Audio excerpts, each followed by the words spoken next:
Film ini berfokus pada sosok wanita paruh baya bernama Christy yang baru saja ditinggal meninggal oleh suaminya karena penyakit stroke. Selang beberapa waktu kemudian, satu persatu anak Christy pergi untuk memulai hidup baru dengan keluarganya masing-masing. Kondisinya yang kini hanya tinggal berdua saja dengan asisten rumah tangga membuat Christy merasa sangat kesepian.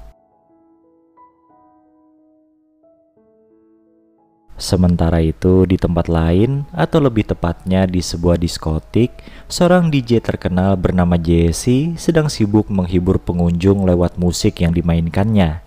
Tiba-tiba naiklah seorang gadis cantik bernama Jenin ke atas panggung dan merequest lagu pada Jesse. Meskipun tak suka diganggu saat bekerja, Jesse akhirnya mengabulkan permintaan gadis itu dengan sebuah syarat, yaitu sepulangnya dari diskotik, mereka berdua akan bermesraan di apartemen milik Jenin. Keesokan paginya, ajakan Jenin untuk sarapan bareng ditolak oleh Jesse yang beralasan masih punya kerjaan lain di luar sana. Pria berumur 35 tahun itu pun menegaskan kalau mereka berdua hanyalah teman tapi mesra. Pernyataan itu sontak membuat gusar Jenin yang berharap hubungannya dengan Jesse lebih dari sekedar teman. Suatu sore, saat mengajak anjingnya jalan-jalan, Christy dikejutkan dengan tingkah laku sang hewan peliharaan yang tiba-tiba berlari ke suatu tempat. Anjingnya yang ternyata sedang kelaparan itu lantas menyeruduk seorang pria dengan burger di tangannya. Christy pun langsung meminta maaf pada pria yang ternyata adalah Jesse sang DJ terkenal. Sebagai bentuk pertanggungjawabannya, Christy mengajak Jesse pergi ke klinik untuk mengobati luka akibat terjatuh tadi. Christy yang biasanya hanya menghabiskan waktu di rumah saja, hari itu diajak nongkrong oleh teman-temannya di sebuah kafe. Pekerjaannya sebagai fashion designer skala kecil membuat Christy minder pada teman-temannya yang punya bisnis serba online. Setelah berjanji akan mengajari Christy berbisnis secara online, para wanita itu pun juga janji ketemuan di sebuah pesta yang akan diadakan nanti malam.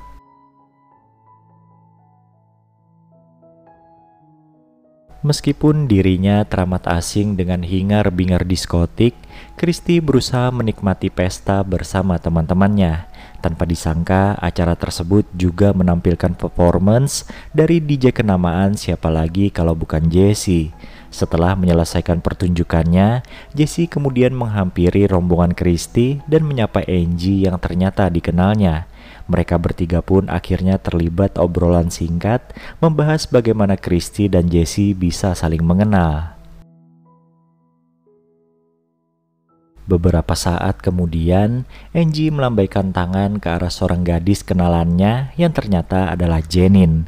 Gadis itu sontak kaget setelah mengetahui kalau Christy desainer baju yang sedang dikenakannya juga berada di sana.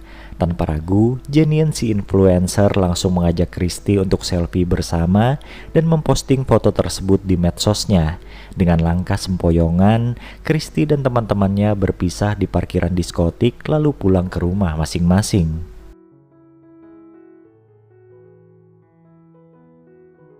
Namun pagi itu, Christy yang baru saja bangun dari tidurnya tersadar kalau ia sedang berada di rumah orang lain. Rasa penasarannya tentang siapa pemilik tempat itu pun akhirnya terjawab setelah membuka pintu kamar mandi dan menemukan Jesse di dalamnya. Menurut penuturan pria itu, kemarin malam Christy pingsan di parkiran sehingga ia terpaksa membawanya pulang ke rumah.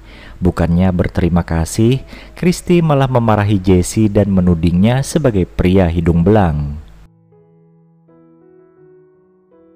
Berkat postingan Jenin saat bertemu Christy tempo hari, bisnis fashion wanita paruh baya itu jadi kebanjiran order.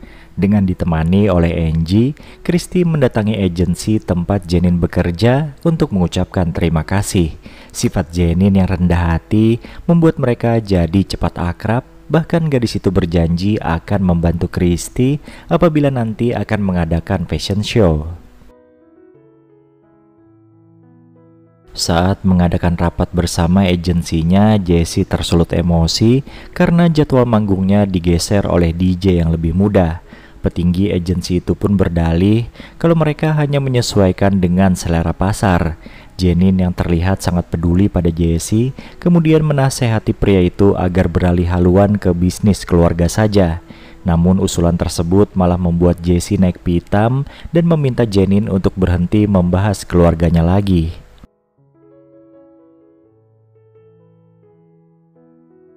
Dengan dalih sebagai ajang melepas penat, Angie berhasil membujuk Christy untuk datang ke festival musik di pinggir pantai. Lagi-lagi para wanita paruh baya itu bertemu dengan Jesse yang ternyata akan mengisi acara di tempat itu. Meskipun sempat kesal dengan kenarsisan sang DJ ternama, Christy tidak bisa memungkiri kalau Jesse merupakan sosok pria yang menarik.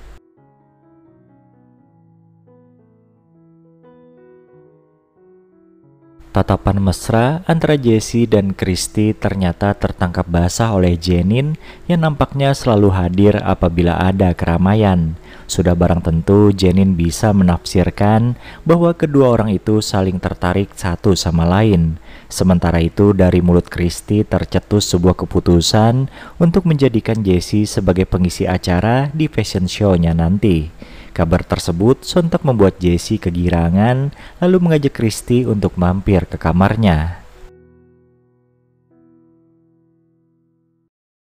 Tanpa rasa curiga sedikit pun, pagi itu Jesse membukakan pintu kamar hotelnya untuk petugas cleaning service.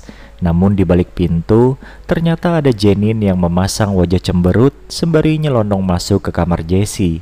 Christy yang masih berada di kamar itu sontak kaget karena dituding Jenin sebagai tante-tante girang. Selepas kepergian Jenin, Jesse menenangkan kekasih hatinya itu dengan perkataan ia tidak pernah sebahagia ini saat menjalin hubungan dengan wanita lain. Karena tidak enak hati pada Jenin, Christy pun mengirimkan chat permintaan maaf yang tak kunjung mendapat respon dari gadis cantik itu. Semarah apapun dirinya pada Jesse, Jenin tetaplah Jenin yang baik hati. Bujukan Jesse agar dirinya bersedia hadir di acara fashion show Christy akhirnya disetujui oleh Jenin semata-mata demi persahabatan mereka berdua.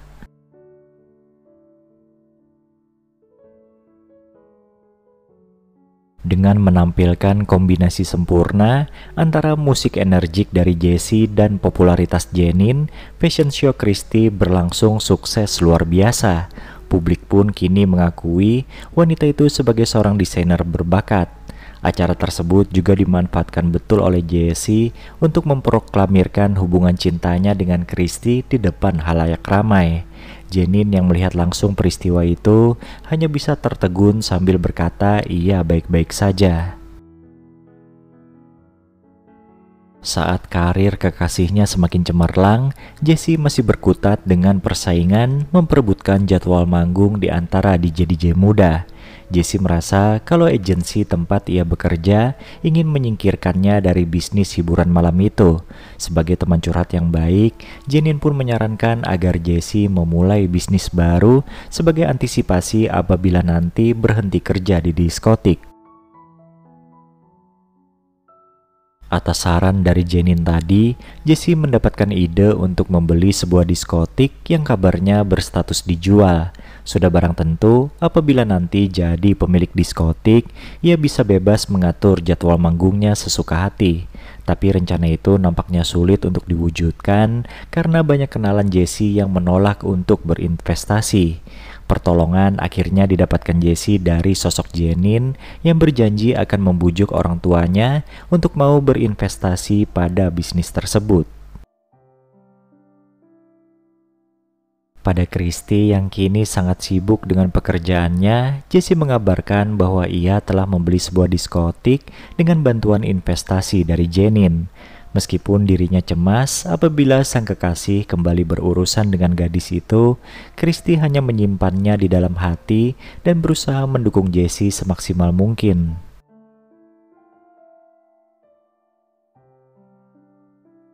Di hari pembukaan diskotiknya, Jesse tak bisa menyembunyikan rasa kecewa karena jumlah pengunjung yang hadir tak sesuai dengan harapannya. Dari mulut Jenin, Jesse mendapat informasi kalau malam itu diskotik tempat mereka bekerja dulu sedang mengadakan event gratis, sehingga tak heran orang-orang lebih memilih pergi ke sana. Kristi pun berupaya membesarkan hati sang kekasih dengan berkata mungkin esok pengunjung diskotik itu akan lebih banyak. Namun perkataan Kristi itu nampaknya tak menjadi kenyataan, karena makin hari pengunjung diskotik Jesse malah makin berkurang. Kondisi itu sontak membuat Jesse jadi frustasi dan mulai rutin menenggak minuman beralkohol. Di sela kesibukannya, Kristi berniat untuk mengunjungi Jesse yang beberapa hari terakhir ini susah dihubungi. Namun betapa kagetnya wanita itu ketika menangkap basah sang kekasih sedang bermesraan dengan Jenin di dalam lift apartemen. Pertengkaran antara sepasang kekasih itu pun tak terhindarkan, berbuntut saling tuding siapa yang paling bersalah di antara mereka berdua. Kristi mempersalahkan sikap Jesse yang nampak masih memberi harapan pada Jenin, sedangkan Jesse sendiri mempertanyakan keberadaan Kristi saat dirinya butuh tempat untuk bersandar. Akhirnya adu mulut itu malah makin memperuncing masalah mereka hingga Kristi pun memilih untuk pergi dari hadapan Jesse.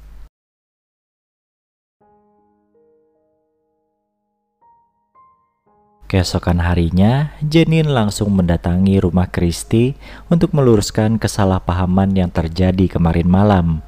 Gadis cantik itu memohon agar Kristi tidak memutuskan hubungan dengan Jesse karena peristiwa kemarin malam adalah murni kesalahannya. Kristi yang bukan hanya matang dari segi usia tapi juga emosional, akhirnya memaafkan Jenin seraya memberikan pelukan hangat kepadanya. Di sebuah taman, Jesse berharap pertemuannya dengan Kristi sore itu bisa memperbaiki hubungan mereka berdua. Namun harapan tinggallah harapan. Kehadiran Kristi di sana ternyata jauh bertolak belakang dari apa yang Jesse inginkan. Dengan sikapnya yang tenang, Kristi berkata bahwa ia memang mencintai Jesse. Namun di sisi lain ada impian yang tak bisa ditinggalkannya begitu saja. Meskipun awalnya menolak putus dengan Kristi, Jesse akhirnya sadar kalau ia tidak bisa memaksakan kehendaknya.